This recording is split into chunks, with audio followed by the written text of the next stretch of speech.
Of complete efforts in bounce-back fashion after dropping Game 1 saw the Oilers outscore the LA Kings 14-2 in Games 2 and 3 as they look to put LA on the brink of elimination after Game 4 tonight. Welcome to the Oilers TV live pregame show. I'm your host, Tony Barr. Thanks so much for making us a part of your Sunday morning. Grab a cup of coffee, a glass of milk, a glass of water, whatever fancies your cup of tea as we tee up tonight's action here with some live pregame media availabilities from Crypto.com Arena. But first, let's take a look at the projected lineup for tonight's game. No changes for head coach Jay Woodcroft, so we will see Evander Kane, Connor McDavid, and Jesse Puljujärvi make up the top line. What a game for Evander Kane. Last game, of course, delivering that heartfelt message about his uncle being in the hospital. Well, he registered his first Stanley Cup playoff hat trick, 5 goals in the last pair of games for number 91. And then it's Hyman, Draisaitl, and Yamamoto rounding out the top 6. Josh Archibald, Nugent Hopkins,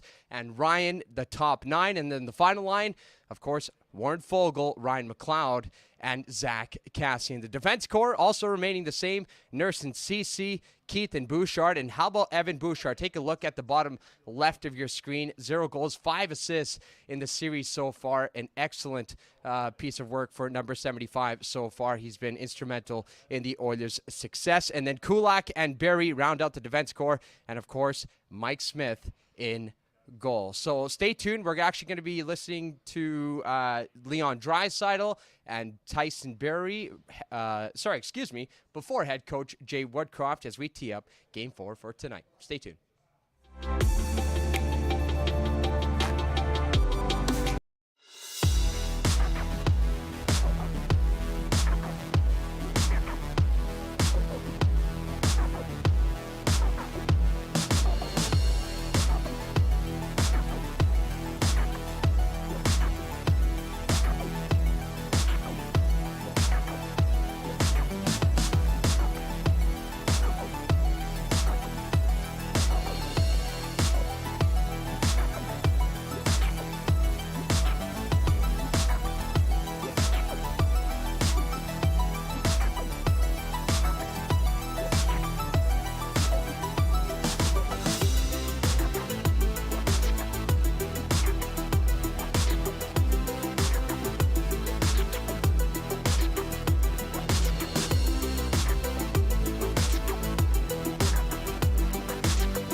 Maybe just the challenge of, when you put back-to-back games together that, you get the result you want, just kind of keeping up that consistency, not letting there be a letdown, kind of handling your success properly, how you focus on that?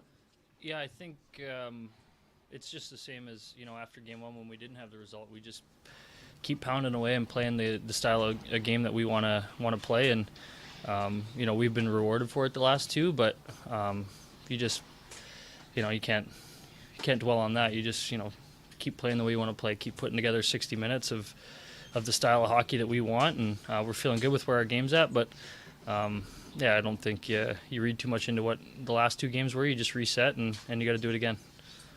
Was the physicality that you showed in Game 3 kind of by design, or was it just kind of come out throughout the course of the game naturally, do you think? Oh, I think that's just that's just playoffs. When you have a chance to get into a guy or make an investment, you do it, and they're obviously doing the same thing. Our team's doing the same thing, so you see it all the series. It's a pretty physical time of year. Does anything feel different about this team right now than a year ago? I mean, I know you'll need to wait and see if you win, and because that would be different. But just the feeling on the group. It's a way different team right now.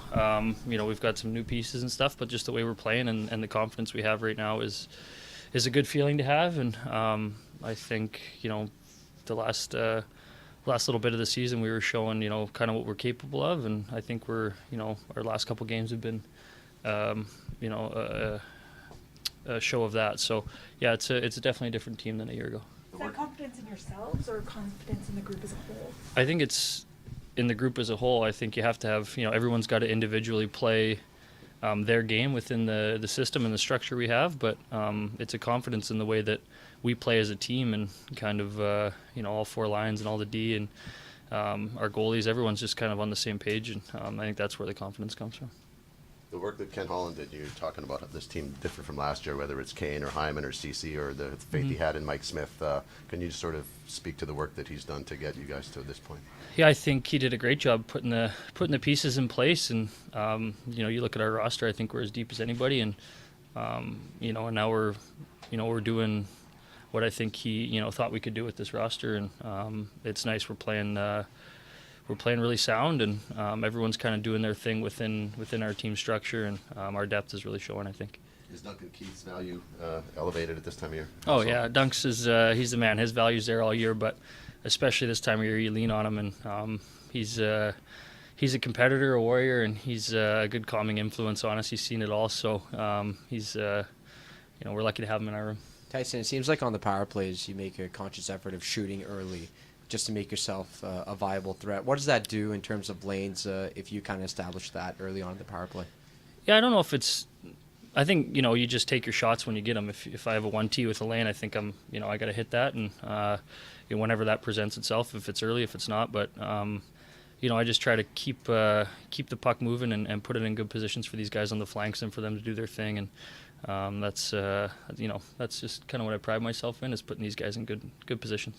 Do you think physically that you guys are initiators in this series? Like last game, it seemed like they really wanted to do that, but how do you think you guys absorbed it? Do you expect to have to do that again tonight, or do you take it to them? No, for sure. They're going to come again tonight. I think you saw how they started last game. They were physical and they were shooting everything, and Smitty did a great job, and we kind of weathered it. And then we got a break and got one, and then a power play got another, and yeah, those are big goals for us, but we're certainly not afraid of a physical game, and I'm sure they'll be kind of throwing everything they have at us tonight, so we'll be prepared for that. There was a time, and you may agree with this or not, but maybe your group doesn't respond the same way in a game like that where a team comes at you that hard. I'm thinking earlier this year, even at times last year. Where do you think that quality comes from, that you guys respond the way you did? I think just everybody wanting to win. I mean, earlier in the year, you're not. It's such a different animal than playoffs. There's no. If you're game 32 and a team kind of runs you out of the rink, you're facing a different team the next night. So we obviously went through a tough stretch where we didn't respond for a hell of a lot of games, but now we're in the real deal, and there's you don't even think twice about responding and getting physical and getting back after it. It's a great group in there, and we're all pulling in the right direction, and we all want to win, so whatever it takes. Yeah, Draisaitl said a couple weeks before playoffs that he wouldn't want, if he was on another team, he wouldn't want to play you guys. You think you guys are kind of showing that off right now in the early part of the series? Yeah, I mean, the series is 2-1, so you don't want to get ahead of yourself at all. These guys are a good team, and they're not going to go away. But yeah, I think you look at our team and the way we've been playing and the way we're built. It's a pretty lethal roster. So yeah, we're doing our part so far, but we've got a lot of work left ahead of us here. Cool. Thank you.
group did a pretty good job absorbing the physicality last game and even giving back a little bit.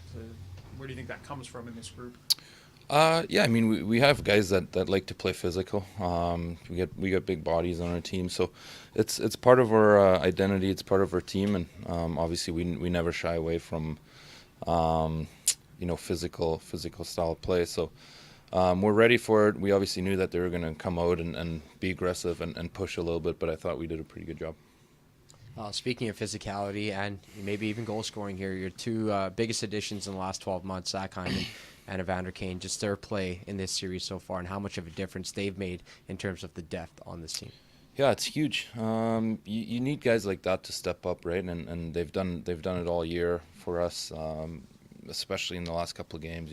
They've scored some huge goals for us. So great players, fun to play with. So obviously we're looking for them to continue that. That goal Hyman scored, not the power play goal, the second one was a true playoff goal, right? That shows kind of exactly. Yeah, it's just his battle level, right? He's so strong on his stick, he's so strong on his skates. He's hard to knock off pucks. So I remember playing against him, and it was always annoying, always kind of in your face, and can't lift his stick because he's too strong, right? So it's that type of goal. Liam, you said a couple weeks before the playoffs that if you were on another team, you wouldn't want to play you guys. Are you guys kind of showing what you thought you could do based on what you said before? Yeah, I believe that. I think if we play our game, when we get to our game, we're a tough team to handle. We're deep. We defend the right way. We get a great goalie, two great goalies.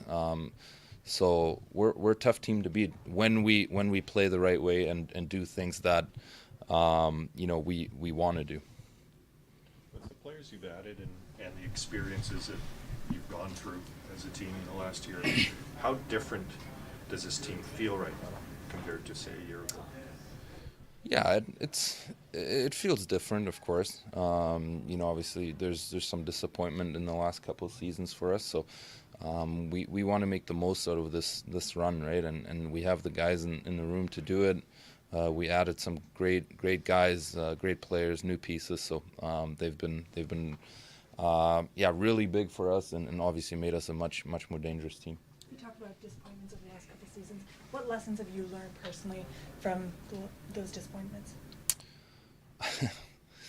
I mean, that's a tough question because we played well in the playoffs, especially last season against Winnipeg. We played really good. We just couldn't score at the right time, and maybe that's the biggest difference, right?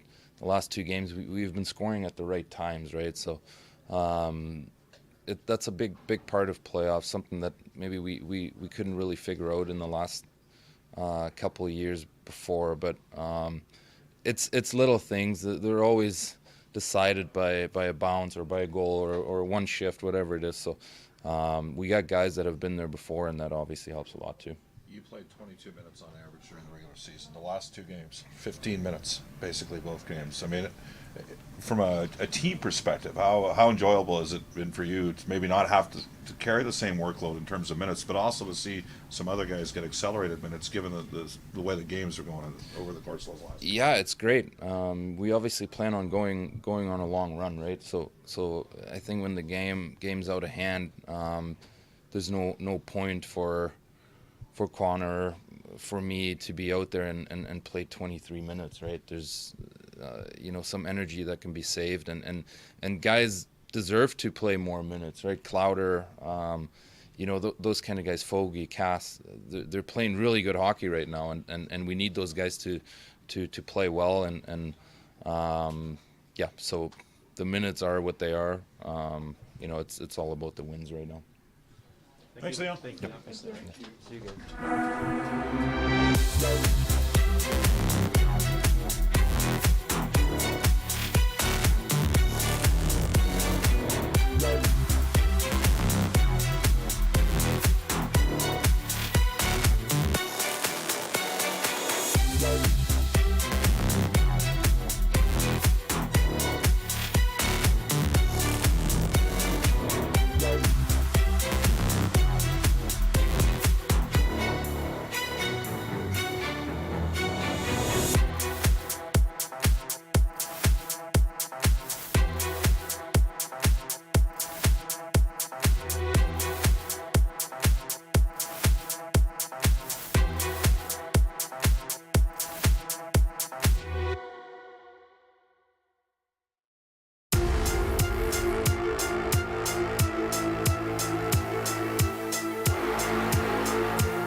put a label on the last two efforts, how would you label the bounce back performances after losing game one and what you've seen from your team?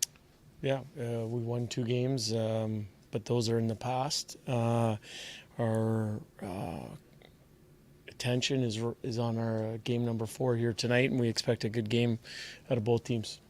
They came out and pushed the pace a little bit physically. What did you sense from your group in terms of their ability to absorb it? I assume you're expecting that again tonight, and just kind of how you see your group responding to that. Well, I saw discipline, number one. I saw calm. I saw composure, the ability to make plays under pressure when another team's running around a little bit. It's been a physical series, an underrated physical series. We try and do it, get in on the forecheck, finish our checks. But over the last few days, define what we think physicality is. Physicality is what Zach Kassian displayed on his goal in the second period, which is to win a 50-50 puck battle. It's going to hard areas like Evander Kane displayed where he scored some of his goals. And, I was impressed with our group. But as I said, that was a couple nights ago. We're worried about tonight. You talk a lot about, giving people things to focus on and challenges. When you come off 2 games, scoring as much as you are, playing as well as you seem to be, how do you go about it as a coach, presenting those same challenges and providing opportunities to get better? I think what you want to do is make sure as a staff we're doing our work. You see things clearly. You want to make sure you're seeing things clearly, the patterns that continue to emerge. You want to put emphasis on the areas of your game that you want to continue to build on, and then there might be a few tweaks or adjustments that you want to make if the other team's doing something good. So, I think that's something that we do on a day-by-day basis. We're continuing to do that type of work here. We gave our players yesterday something to hang their hats on. It was a good rejuvenation day. We had good meetings, and then good quick pregame skate here this morning, and we're ready to go for game number 4. Okay, you said the other day that you're not a believer or whatnot in momentum from game to game. Every game's the start of a new game. So how do you, because you've done a lot of great things, you've obviously had 2 pretty convincing wins. How do you make sure that you're carrying that forward without just having that quote-unquote momentum? Just by making sure you're making the most out of your opportunities to get better. As I said yesterday, regeneration day, good meeting day. I'm not a big believer in momentum carryover in a playoff series. It's not, how it's Champions League soccer where there's aggregates and the goals in the game. It doesn't matter. Your job is to win 4 games in a playoff series. The scores of the game are irrelevant. You just want to make sure you're continuing to grow your game and find a way to win. And we've done that in games 2 and 3, but as I said, those games are done. Our focus and attention is on game number 4. What's the next facet for you guys in terms of growing your game? How do you want to see your game grow? Continue to build a measure of consistency. I think there are small areas of our game where we can get better. I'm not going to detail them here in the media, but there are small areas in our game that we want to continue to work at. And that growth kind of mindset has been there for the last 2.5 months. Our players have bought in, and I think that's what leads to a team that's continuing to push towards playing to their fullest potential. If the momentum doesn't carry over, do you think confidence can carry over with the players from game to game? Yeah, I think there's confidence. Sure, anytime you have a little bit of personal success within the team structure and the team finds a way to win the game, I think you feel good about yourself. But what I like about our team is our ability to return to baseline, not to get too caught up in the swells, but same thing, after game 1, we didn't get caught in any type of trough either. We're returning to baseline. It's something that we've talked about for the last 2.5 months. And, if guys are feeling personally confident within our team structure, I'm happy for them. And we're looking to build on that here in game number 4. Some of these things that you wanted to instill in, even your high minute guys, the back checking that are coming back deep, all those things. Are you seeing those becoming more second nature? Like they're just something they're just doing all the time as opposed to it being a thought process? Yeah, I think that's a demanding way of playing the game. But when you see results, I think it's kind of that loop that we talked about yesterday. We're asking our players to play a certain way. We're asking everybody to do that.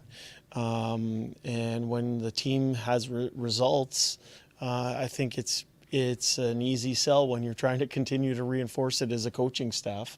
I'm very fortunate, and our coaching staff's very fortunate, is that our best players and some of the best players in the world are the ones that are leading the way for us.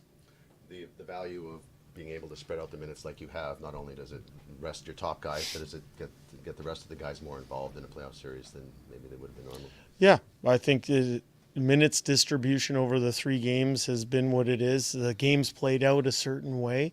We're confident that our players all feel involved in the process here, and we don't think we've overtaxed anybody. How important is that depth and that ability to come at teams wave after wave at this point of the season? I think it's really important, and for us, that is something that we talk about, is coming at teams in waves and not giving something back on a shift. So having a good shift and then the next group going out there and building on top of that.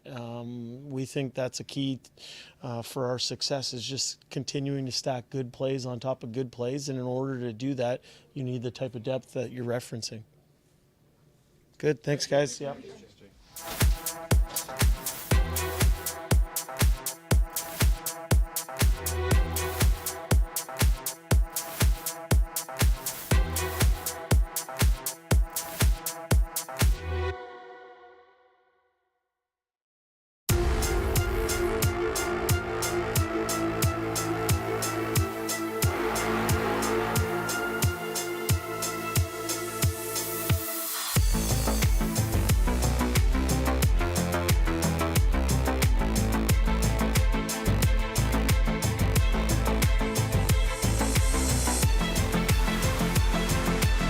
There were Tyson Barrie, Leon Draisaitl, and head coach Jay Woodcroft. Again, the Oilers outscoring the Kings 14-2 in games 2 and 3. Now, while he doesn't believe in momentum carryover, certainly a foundational piece and some confidence brewing here for this Oilers squad. So that's going to wrap it up for this morning's Oilers TV live pregame show. Be sure to catch us after the game right here on EdmontonOilers.com and Oilers TV. And happy Mother's Day to all mothers in all country and beyond, especially my mom, Darshan. Want to wish you a happy Mother's Day. Take care, and we'll see you tonight. Love you, Mom.